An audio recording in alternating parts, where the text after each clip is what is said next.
So our next speaker is actually a virtual speaker from South Africa, Dr. Johnny Malangu. He's a clinical hematologist at the Charlotte Maxeke Johannesburg Academic Hospital in South Africa, and he's going to be speaking about the latest recommendations based on lived experience. Welcome, Dr. Malangu. In Niagara Falls, but hopefully I can join you next time. I was briefed here to just share our experience in using emicizumab and perhaps recommendations that we have. And my presentation hopefully is a little bit longer than David's presentation. And I'm hoping that, in fact, I'm on the spot here in addressing maybe the questions that you wanted answered. But I will share you our experience. These are my conflict of interest disclosures, reflecting largely my interface with a fairly large number of sponsors of clinical trials in which I participate. Don't be alarmed, this is not this long. It's just for me to sort of give you an idea as to the kind of questions that I wanted to specifically answer. And of course, hopefully at the end I can have more questions. And I just wanted to remind you that, in fact, the clinical development program for emicizumab has been particularly comprehensive. And I've listed here 8 clinical trials that have been completed. And these clinical trials, as you can see, were conducted in both pediatric and adult, as well as adolescent patients, in inhibitor, non-inhibitor patients, in excess of 750 patients in total, exploring the 3 dosing regimens, the maintenance dose of 1.5 every week, 3 milligrams every 2 weeks, and 6 milligrams every 4 weeks. And in fact, the experience I'm going to share is in part because we were lucky to contribute to many of these clinical trials. As you can see, we participated, in fact, in 5 out of the 8 clinical trials that have already been conducted. And I start off, in fact, by leveraging on what you are doing at the moment, which is raising the level of awareness and certainly educating yourself. When we were first exposed to the commercial product, there was an immediate need for us to educate the funders and the key decision makers. And of course, we come from a different angle. South Africa has by and large been using a locally fractionated plasma-derived product. And in fact, a jump from a locally fractionated plasma product to emicizumab would indeed be a stretch for us. So we came together and put together what we thought would be some guidance and certainly evidence-based recommendations. These were consensus recommendations from the treaters in South Africa, and these in fact are available in an open format online. You can actually download this. But the bottom line is we wanted to give guidance as to who should be on emicizumab and who should not be on emicizumab. In fact, we focus largely on who should be. In terms of the patients with hemophilia A with inhibitors, we're quite clear that those with bleeding episode, I'm just going to get a pointer here, those with relatively high bleeding episode should be considered for emicizumab. We also wanted to make sure that those who are failing the current therapy in terms of having had either organ or life-threatening bleeds should be considered for emicizumab. And of course, those who have, in terms of the inhibitor patients, those who are poor responders to bypassing agents, this is well established that, in fact, often one bypassing agent doesn't work and then we switch over to the other one. And sometimes we use a combination either concomitantly or sequentially. Poor venous access was in the list of the recommendations that we made. I must admit that this was not well bought by the authorities, particularly the payers. Patients with target joints, emicizumab has clearly illustrated the resolution of target joint is very high, in excess of 99%. And of course, we wanted to leave out the opinion of the treater to also play an important role, so that if patients don't meet any of these, the treater could actually motivate and indicate why they wanted patients.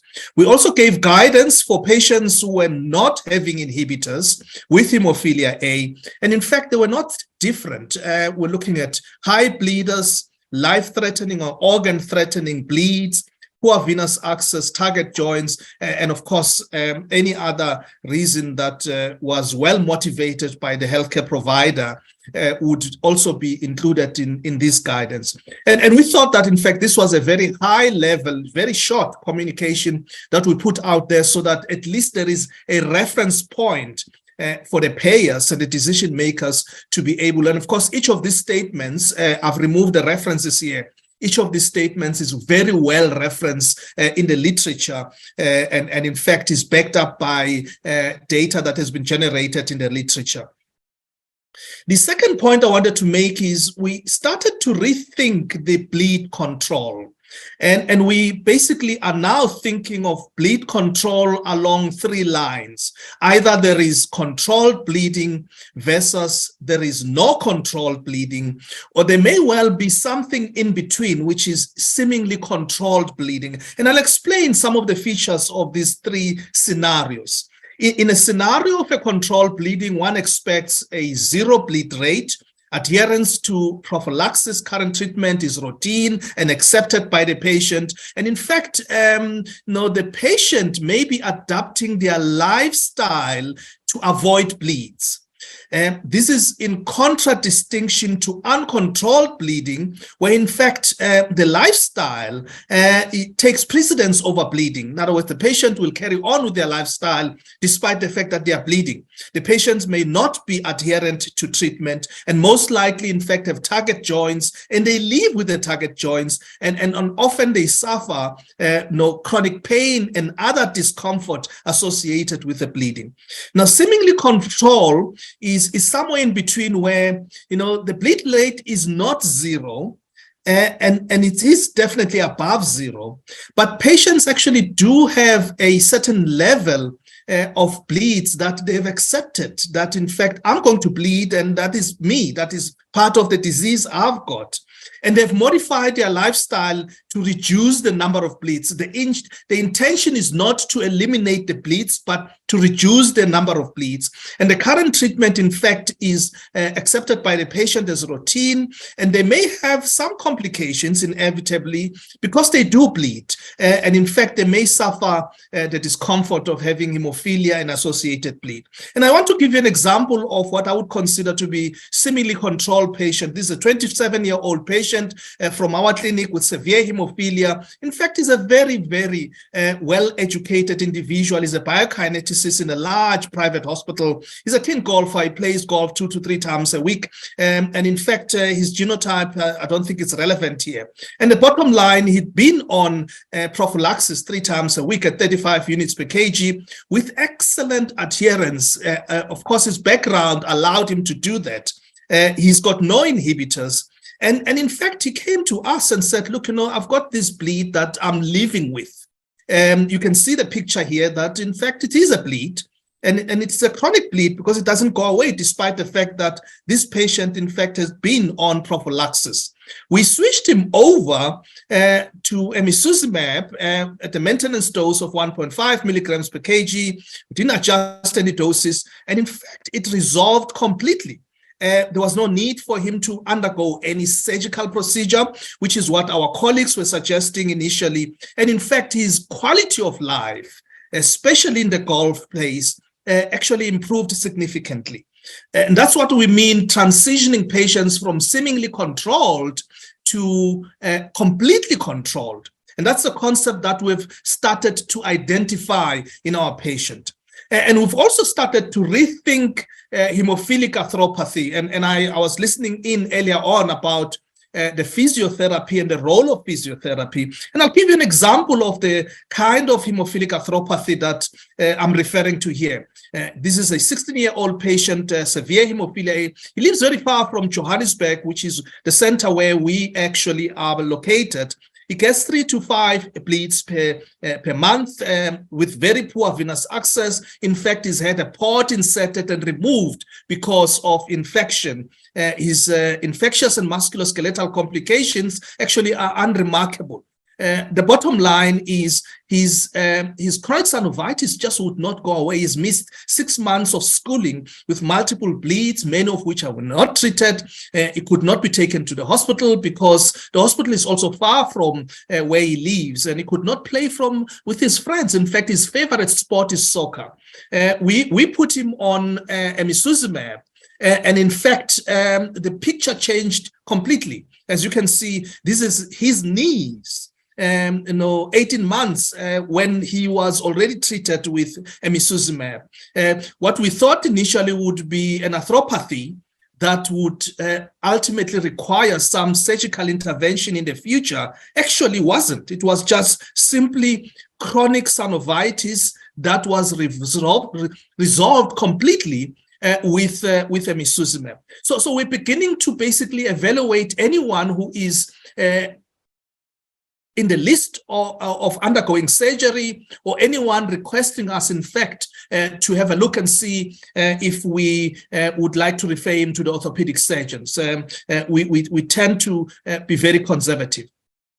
And the third lesson that we've learned is we sort of put in a different hat from a treatment personalization point of view. You will all recall, and I think it is still the case in many parts of the world, where baseline factor VIII, in fact, are used as the hallmark of targeting optimal treatment for hemophilia patients. But unfortunately, they do not always correspond to the bleeding phenotype, and treating according to disease categorization may leave some of these patients with suboptimal bleeds. We are actually moving away from that to categorizing patients, in fact, according to their bleeding phenotype rather than their factor level. In fact, treatment should be guided by the bleeding phenotype and the clinical outcomes, and consideration of individual patient characteristics and life goals can help to inform the shared decision making. And in fact, in this conference, you'll hear many times reference to the shared decision making, but it is particularly important when one is considering prophylaxis. So we have sort of changed our attitude. We obviously need the baseline factor level to be able to make a diagnosis, but we don't need that level to be able to optimally manage patients. We look at their bleeding history. And the fourth one that I think, in fact, to some extent, David referred to is the question of surgery. In fact, there are 3 important components in our view. When patients undergo surgical procedure, you do need a multidisciplinary team. You need a health facility that can support the surgery. You also need hemostatic agents at the end of the day. And I won't take you through each one of these. Of course, the multidisciplinary team at the minimum should have a surgeon, a hematologist, and a hemophilia nurse.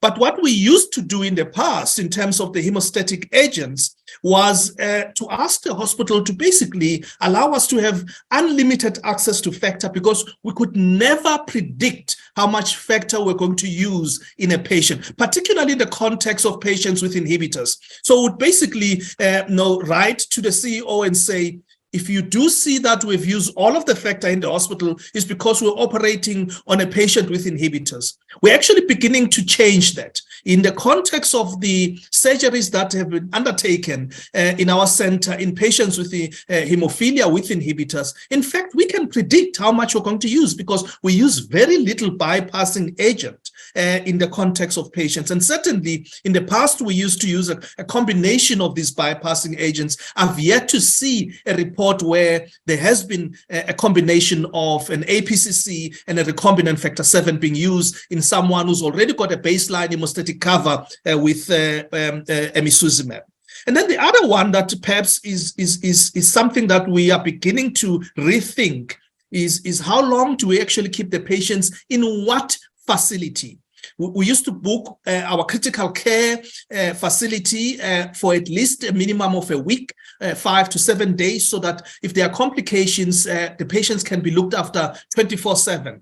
in the last couple of surgeries that we have undertaken, the patient will go from a surgical ward to theater and then back to the surgical ward with an absolute comfort from our side that in fact the bleeding is not going to be an issue at 3 o'clock in the morning when these patients wake up and suddenly they've got breakthrough bleeds. So that is the adjustment that we had to make in our setting, notwithstanding, of course, all of the factors that were mentioned by David earlier on, the worry about, the extent to which one is needing to mitigate against possible thrombosis, where are we in terms of the inhibitor level, etc., etc. Touch wood, up to now, in fact, all of the surgical procedures that have been undertaken in our center, we have not had to worry about those things. In fact, as a routine in our center, we never used to anticoagulate any patient undergoing surgery, being a person with hemophilia.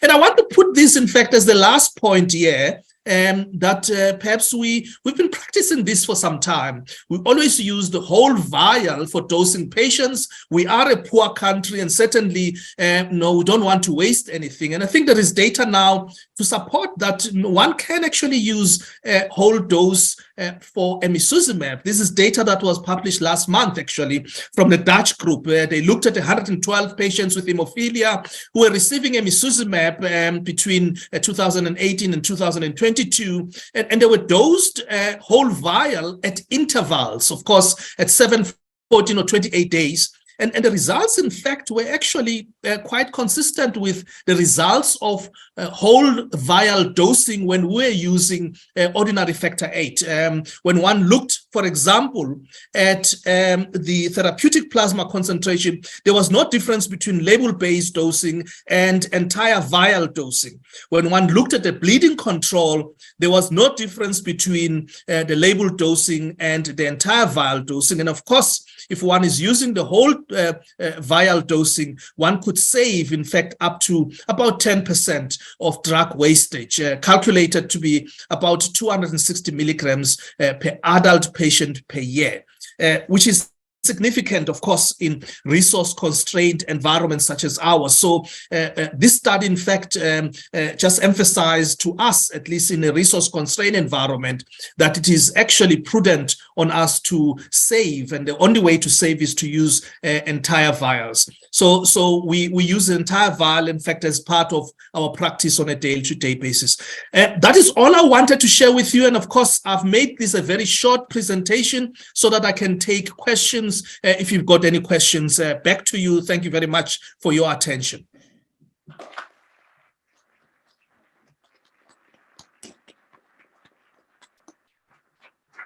Thank you. That was excellent. We do have a couple minutes for questions. If anyone in the audience has a question for Dr. MAHLANGU.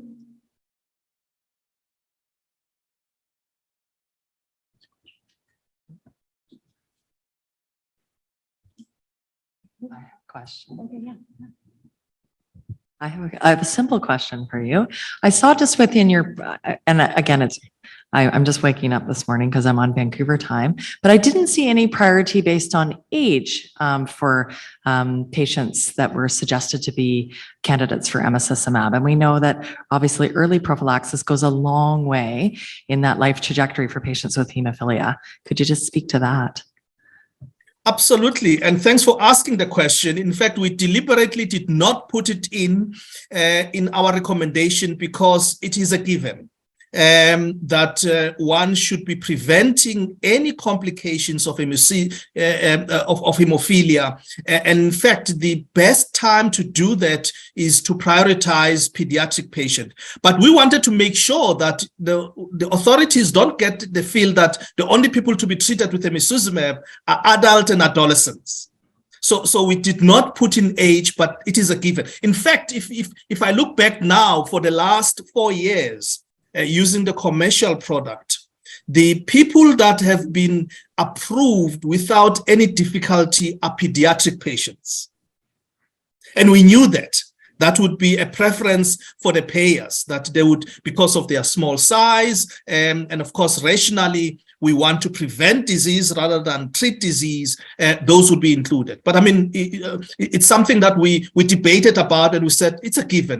It will be done that way. And in fact, the data we have at the moment, more than 80% of the approved patients are pediatric patients in our setting. Great, thank you. Thanks. Don? Thank you very much.